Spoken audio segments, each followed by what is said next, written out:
Good afternoon. This is Hiba Hosni, Scrum Master in Cegedim, Egypt. I have been working within different organizations and teams, implementing different agile frameworks. During this journey, I've actually seen, and I believe most of us have seen a lot of agile teams sick of mechanical and dogmatic Scrum, employing bad agile and suffering from boring Scrum events and useless Scrum artifacts. You know, this cannot be the purpose. Our main purpose is to come up with added value each delivery to our customers, along with gathering feedback and adapting to change. There are many things we can do to prevent and fix sick Scrum, correcting some agile misconceptions, which we will go through together shortly. Working in agile teams, I have learned that agile teams do not have bad people. There is only bad process there. So we will go over some process improvements to solve few common problems and foster your agile team towards better ways of working. Ready to boost your Scrum? Let's start together. Many organizations or teams decide to adapt agile or do agile due to different reasons behind that decisions, which are either valid reasons leading to successful agile implementation and leading that they actually get great benefits, or invalid reasons based on a lot of agile misconceptions and underestimating the radical change involved in embracing the agile mindset, leading to teams going wrong or actually burning their fingers quite badly, ending up with a lot of bad fake agile experience. Even though those teams were really working hard and the organization had the willingness to change. However, success of agile adoption depends very deeply on the solid understanding of the agile principles and the values underlying the implemented agile framework, such as Scrum. When the Scrum team members truly understand why they're having those events, artifacts, and roles in the Scrum framework, they would have much more deeper insights on how they can probably use Agile to reach their goals and make huge impact. So true Agile implementation is not simply about setting up some ceremonies. Agile is a cultural shift. It's a huge change, actually, and change is always hard.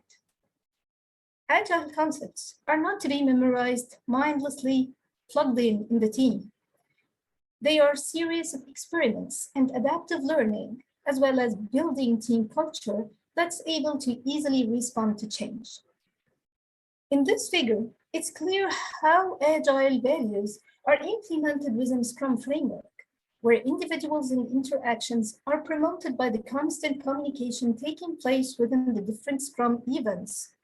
Also, working software as the Scrum team is always building the system iteratively and incrementally each sprint.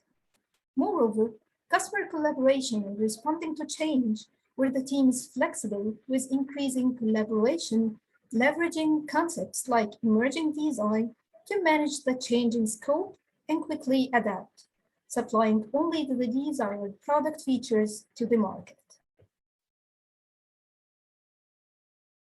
Okay, as agreed earlier, misconceptions were actually contributing to a lot of doing bad agile. So let's explore some of them here. Let's start with agile means we don't have a plan. Actually, every product or project needs to have a plan for success. In agile, there is a minimal upfront planning, ensuring that everyone understand and is working towards the same goal and reducing the risk of miscommunication. Also, some of the organizations, you would find them moving Scrum team members in and out in the middle of the sprint, claiming that they're just trying to be more agile. Agile as a mindset gives the team a lot of flexibility on how they deliver a product, not on flexibility in how they work within the framework. In other organizations, it's still pretty common for a person to take on the role of both product owner and Scrum Master. Most probably, it happens in organizations having a lot of project managers, creating a role that even doesn't exist in the framework, while frameworks are actually designed to have very little flexibility. There shouldn't be much agility in the roles, meetings, and time constraints. There shouldn't be, so keep in mind that introducing the flexibility in the process is not the same as embracing the agile mindset. In fact, flexibility of the process actually makes your team confuse or get into confusing between two words, refining the process and reinventing the process.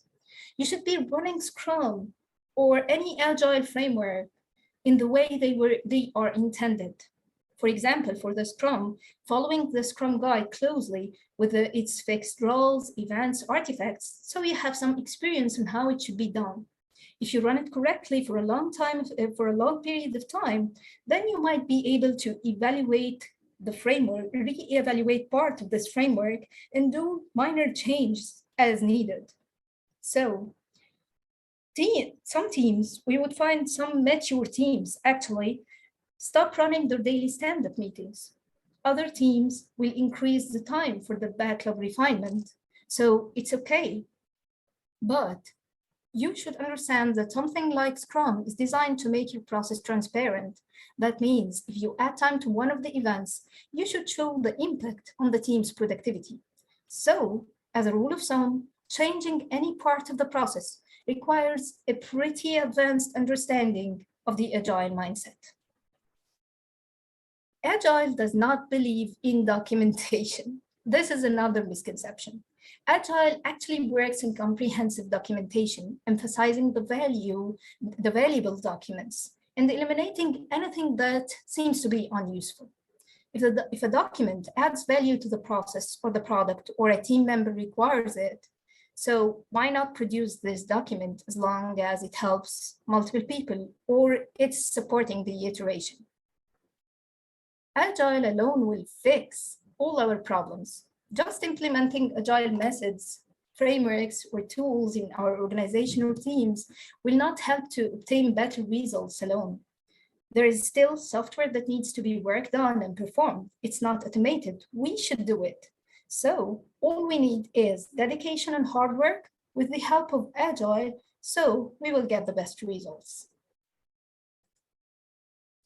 Now, let's start walking through some of the process improvements to solve few common problems, as boring stand-ups, valueless reviews, negative retrospectives, and no or poor planning.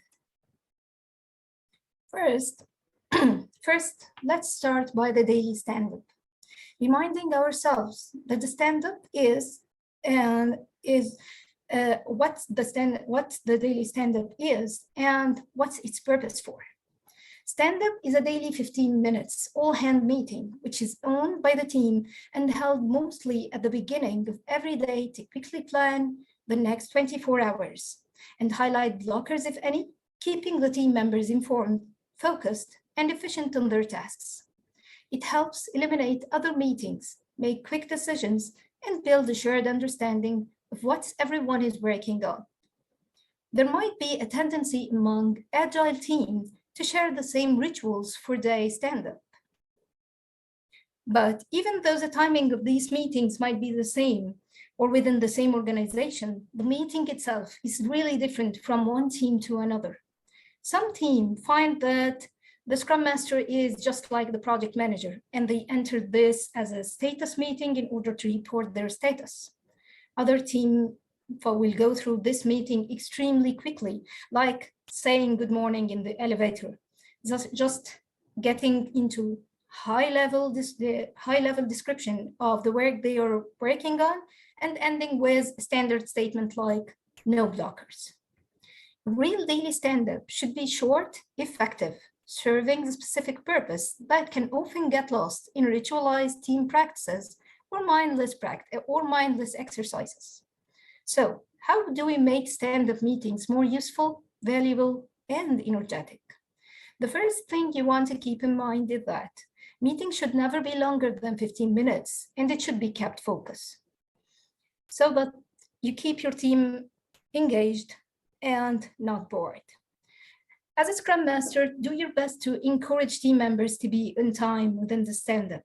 And if you are co-located, keeps the team standing during the stand-up. It would be hard. They have a longer talk, longer than 15 minutes while they are standing. Avoid long monologues. I think it might be 1 minute or 1.5 minutes enough for each team member to be on air. Prorogate and delay any side conversation, deep problem discussions right after the stand-up. And allow proactive rescue by anyone of the team raising their hands or arms in the air whenever the discussion gets off topic and we need to move along.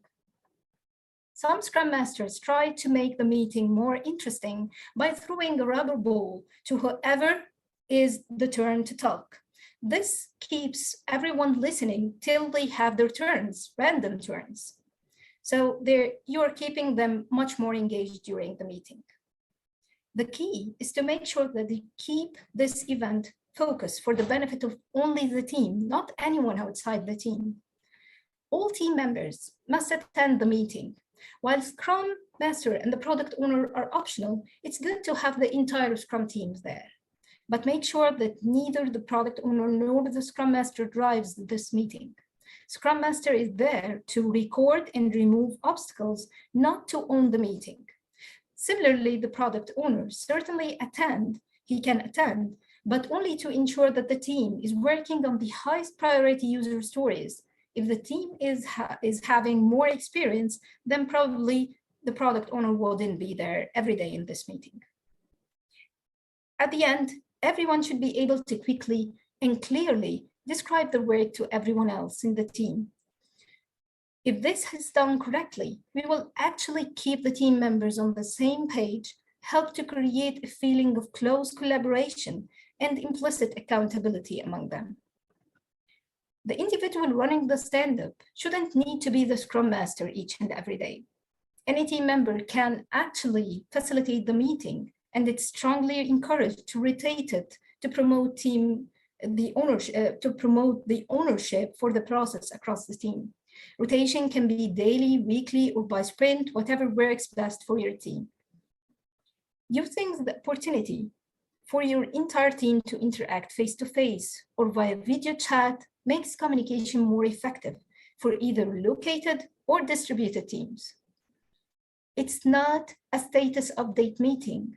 So if you're using yesterday, today, blockers, round-robin format, and needs a better engagement within your team, you might consider mixing it with another format, maybe walking through the board or any other format from the tons of formats run the stand-up, whatever works best for your team. Some team members get in stand-up unprepared, with statements like, I was working on stuff, but I cannot remember what was important about it. Being the Scrum Master, encourage team members to be prepared before walking into the stand-up each day, because when each one knows what they are going to say, this keeps energy high and everyone engaged. Using a token or whatever relevant, which the team member speaking holds as a sign of that he's the only one speaking at this point of time, actually can be useful to avoid interruptions by other team members, which could be sometimes annoying and irritating if it's become constant or attitude. But if the member is talking about a blocker, of course, others are encouraged to jump in and volunteer to help if they can. Having tips of the day or week at the quick 15 to 13 seconds mentioned is a good practice, unless you find it disruptive to your team. It's a quick and easy way to share something useful, whether inspirational quote, short coding tip, company news, recognizing birthdays, anniversaries, whatever interest for your team. Though this doesn't serve the specific objective of the stand-up meeting, it can be a small boost to your team morale and creates a pleasant work environment. Not everyone is brave enough to volunteer that they need this assistance within the certain task they're working on.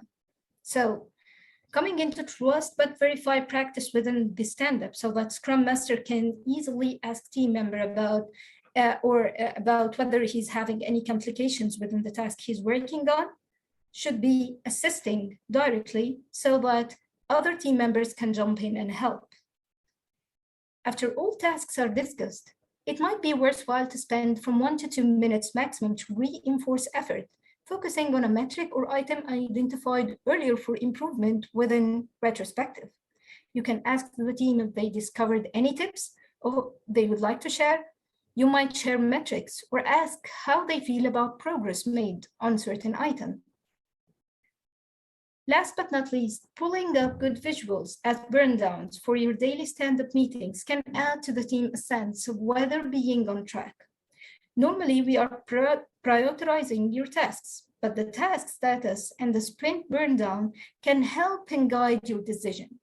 For example, if a developer finishes his work faster than expected, should they help another team member to finish their task or start within a new task from the backlog? Most of the time, it's sensible to focus on finishing tasks, but that's not always going to be the case. Next to explore is the sprint review and demo, which is a collaborative event to inspect the outcome of the sprint and determine future adaptations. It's not a showcase for the team's work, but an opportunity to solicit good feedback. Development team and the product owner, as well as the stakeholders, needs to figure out whether they are still on track, delivering the highest value to the customer. So, how we can have an effective review? Agile team who strive to finish work before the end of the sprint actually cannot wait to share that success with the rest of the organization. However, only few people might show up, or they might not be interested, which is demotivating for the team. You want to keep in mind when scheduling sprint review to make sure that you fill in those seats. And this is really relevant to the dates that some teams actually start their sprint by maybe Thursday, so that they can have this meeting on Wednesday instead of the end of the week, where you will be having much less participation. Imagine that you went to a meeting where someone is giving a long presentation without asking for questions or needing any feedback from anyone.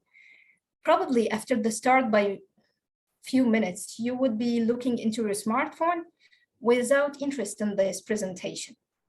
So the PO should be using short PowerPoint presentation just to sum up the product status. Then immediately he should be asking for feedback, gathering this feedback, having follow-up questions, and including whatever ideas in the next version of the product.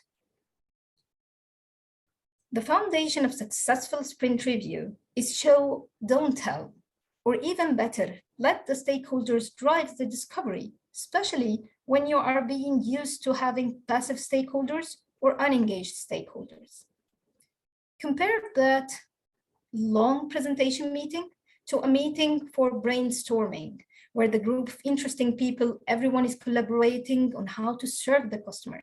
There is inherent give and take, people asking questions, and presenter asking for feedback. Most people would prefer attending a brainstorming meeting instead of the first long presentation meeting. The audience are much more involved, and people are generating lots of good ideas. So try to keep the brainstorming meeting in mind when you're running the sprint review. The PO also should not be using the sprint review to accept tasks in the product backlog items. Alignment regarding did the development team deliver the required functionality is good and useful, but should be decoupled from the sprint review, as the product owner should be communicating with the development team when issues meet the acceptance criteria. Make sure to avoid sprint accounting, where every accomplished task is demoed, getting the stakeholders somehow bored. My suggestion would be tell a compelling, interesting story at the beginning, and make sure to engage the customer and make sure to leave any irrelevant stories. The output is less relevant to comparison to the outcome. Treat all feedback as welcome feedback, especially from the stakeholder, and be curious about any hint of feedback. Remind the entire team of the responsibility to ask questions, challenge and share lessons with the presenter to keep the meeting collaborative, dynamic, energetic, and informative to all. Focusing on feedback, follow-up questions, and ideas keeps people involved, and never say never to new feature or enhancement requests. Just put it as an item in the backlog and act on it later. Next event is the retrospective, which is the time for the team to reflect on how things went during the last sprint, talking about ways they can improve the next one. The purpose is to evaluate the last sprint. The purpose is to evaluate the last sprint, how the last sprint went, and create shared understanding of all things went well and things that didn't went well. If something is not working, simply make a change. Don't be afraid to get creative and adapt things and adapt as things change. That's what Scrum and Agile is about. So, how to have a positive and productive retrospective? All team members should be attending as the team wins together and fails together. Rotating the facilitation role again promotes the ownership of the process. Having good preparation and setting the ground rules help to set the right culture for this specific meeting.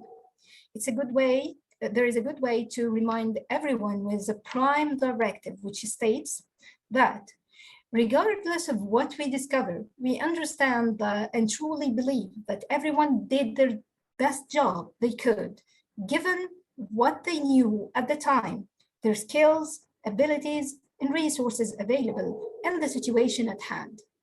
This actually makes a space for our shortcomings and remind everyone to keep positive and listen with an open mind. The team might be using retrospective primarily to complain always and having the role of victim all the time. Change requires reflection, and occasionally it's a good exercise to let off the steam. However, we need to move on once we identify a critical issue during the retrospective. Also, we need to avoid any discussion leading to the direction of attacking others or jumping into straight solutions.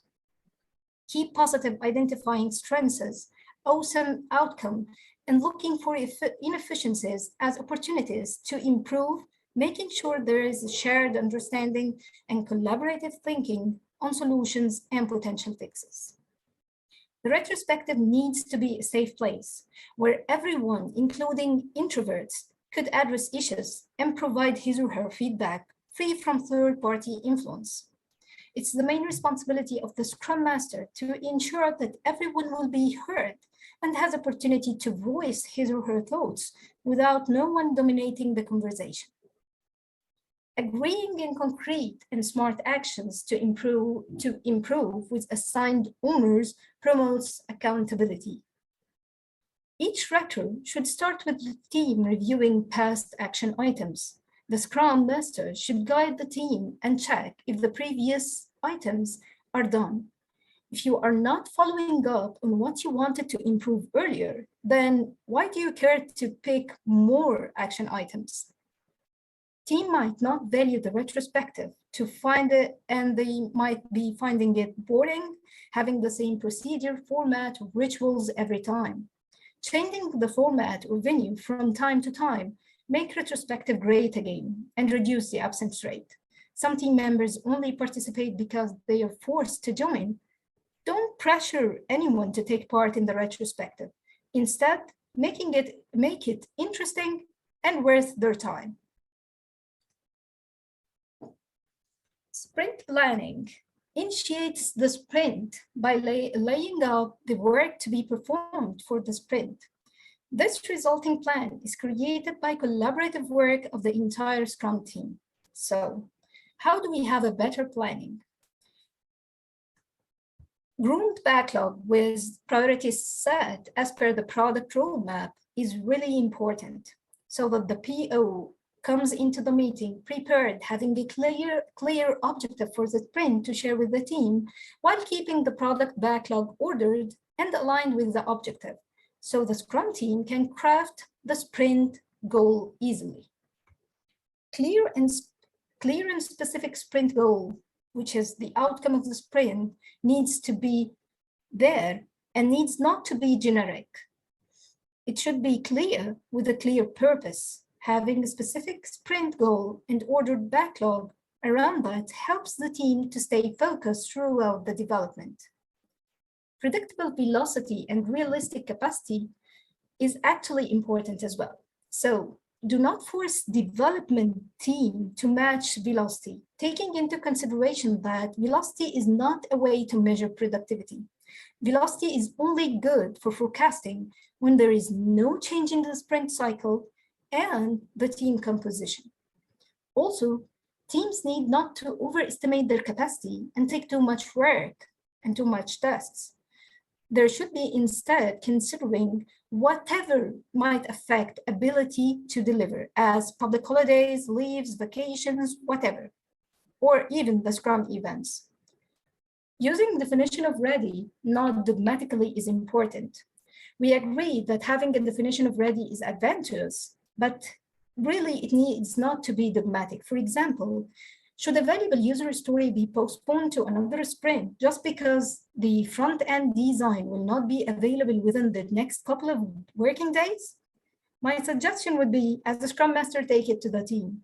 If they agree with the circumstances and accept the corresponding product backlog item into the sprint, that's fine.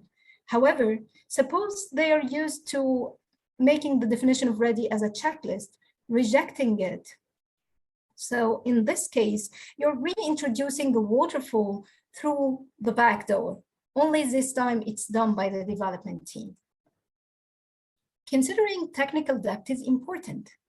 Team needs to consider adequate time for tackling the technical depth and the bugs to preserve the quality standard of the product.